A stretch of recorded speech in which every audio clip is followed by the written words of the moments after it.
Yeah, the most romantic way to have sex is just to absolutely fucking jackhammer the chick for like 30 minutes. Um, yeah, yeah. That's what I've learned. And every time you touch her, she's gonna have like an orgasmic response, like Yeah, really touch her. Ah, yeah, and yeah. I mean, yeah, it's okay. So I think that there are some interesting points that get discussed around this, and I mean, my opinions are my opinions only, and I'm sure I would respectfully disagree with all sides of the coin on this. I think that the dopamine down regulation stuff from porn is overstated.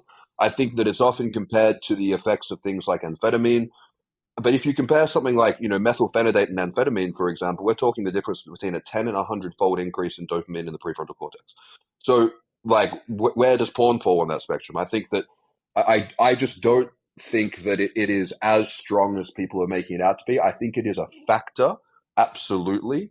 But when it comes to things like this porn addiction idea, I said it at the end of my Silverback Summit, and I was very blunt about it, and I got a very good response from it. So I think it went down well.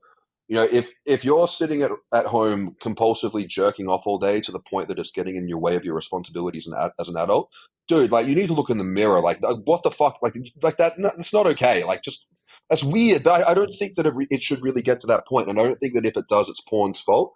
I think that that's just a lack of impulse control. Um, because there are plenty of people who have very healthy relationships with porn, if there is such a thing, that they're able to function normally and just do it at night before they go to bed if that's what they want to do. So I think like I haven't seen any compelling science to show that dopamine. I mean, it definitely increases dopamine. It's highly dopaminergic. The brain does have a lot of issues distinguishing what's happening on the screen from what's happening in reality. So if you've got 8 different tabs open with all the different things you're into, I mean, your brain kind of thinks that you're having an orgy.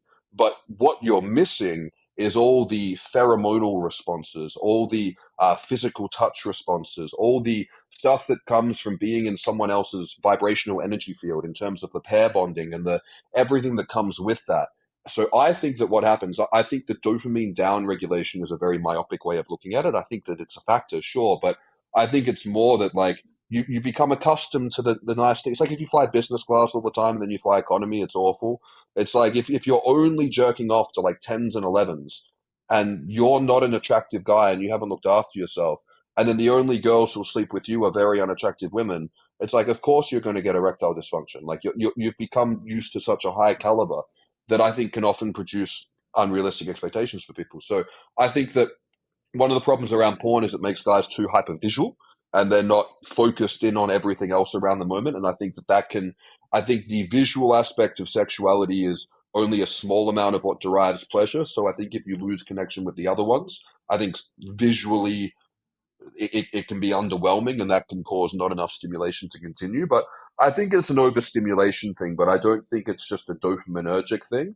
And I think that it is a I think it is a problem, but I don't think the pornography itself is a problem. I think it's just people's choice to. I mean, you can just turn the computer. Like, if your biggest problem is can be solved by putting your dick away and going outside, preferably in that order, like you don't have a problem. Like it's just like it's you just don't like it's sorry, but like and I know guys struggle with this, but it's like just if you have responsibilities and things in your life that supersede that, then you can still jerk off in the evening if that's what you want to do and you're still productive. But I think to have the best quality sexual experiences in life, it it wouldn't involve frequently looking at porn. And I think that there's the whole moral thing and the ethical thing around it as well, and each to their own and all that kind of stuff. But I think people can jerk off to internet porn in the evening and not ruin their lives. And I think people can jerk off to internet porn all day, and apparently they can ruin their lives. But I think the best thing that you can do if you want to focus on the quality of your intimacy, I mean, even Sterling Cooper, I mean, he's an ex-porn star, he's an Australian guy, he talks about it all the time. I mean, he was at the top of the porn game, and he's like, guys shouldn't watch porn. So it's like it's a choice, but I think if you are going to use it infrequently, and if it is getting to the point where you're not like genuinely attracted to like if you enjoy jerking off to porn more than you enjoy having sex with your partner, then you either have a problem with the porn or you have a problem with the partner. yeah, yeah. I think like everything, it's nuanced, and there's a wide range of what can be normal and okay and deviant and lead to issues. I think for myself personally, porn can be something that I don't know if it's through the dopaminergic pathways or not, but it can certainly be almost desensitizing. I mean, just like anything, right? Like no matter what, if I had an orgasm right now, my drive to go have sex later is going to, whether it was through porn or vaginal sex, whatever. My drive to have sex later is going to be diminished. And so if a guy is, while the wife is gone at work, rubbing one out on porn, when she gets home, he's not going to be as interested, probably, because I think we do have a pool of desire each day.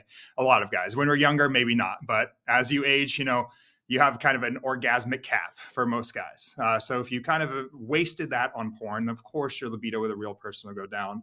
And then also the type of porn that you're consuming. Are you consuming this extremely, graphic, like you said, just unrealistic thing, or orgies and craziness going on, and stuff that is not realistic, that you'll never experience? And are you obviously seeing something at 110%, so when you see real life it doesn't work for you? And then the other would be the mode, like the actual mechanical orgasm that you're having. If you're just doing a dry rub every single day and that's what you've accustomed your penis to, having an orgasm, a vagina may not feel as good. I mean, I think the first time I ever had sex, I was surprised that it wasn't that great. I thought it was going to be like the second I went in, it was just going to explode. However, guys, I'm like, this is actually taking a little while because, I've just been a little kid with, no lotion my whole life, and it was different, And so I think that the mechanical actual thing comes into play too. Are you somebody who is just dry rubbing it all the time, and that's how you've taught yourself to orgasm, and now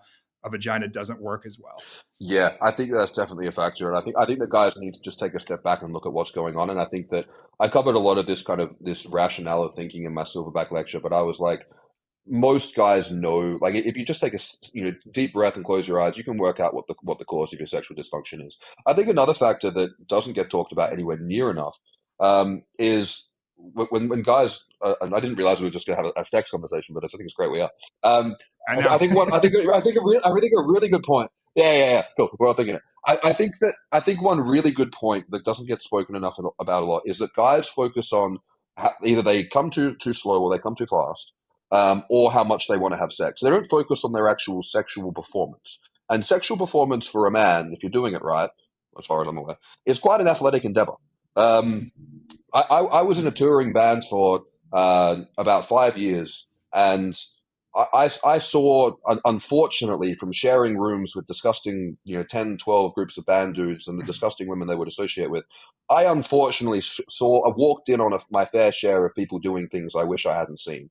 And the thing that I was always so surprised by is I didn't know that's you're not supposed to do it like that. Like I was just dudes were just flopping their entire body mass on the chick and just humping them like a fucking seal.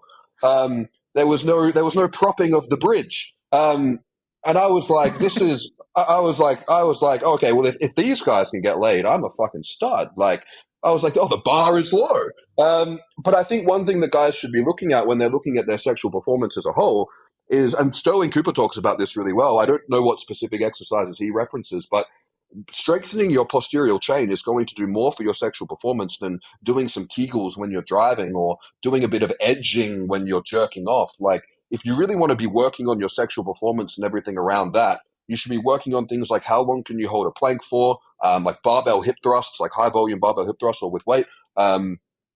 Your like deadlifting, Romanian deadlifting, all of these movements that are going to actually support your ability to have sex and not fatigue and not get stressed. Because I know that one thing that's happened to a few guys who I've spoken to is because they're out of shape when they're having sex and they're on top in missionary, they will physically get a stress response because they're exerting themselves so much.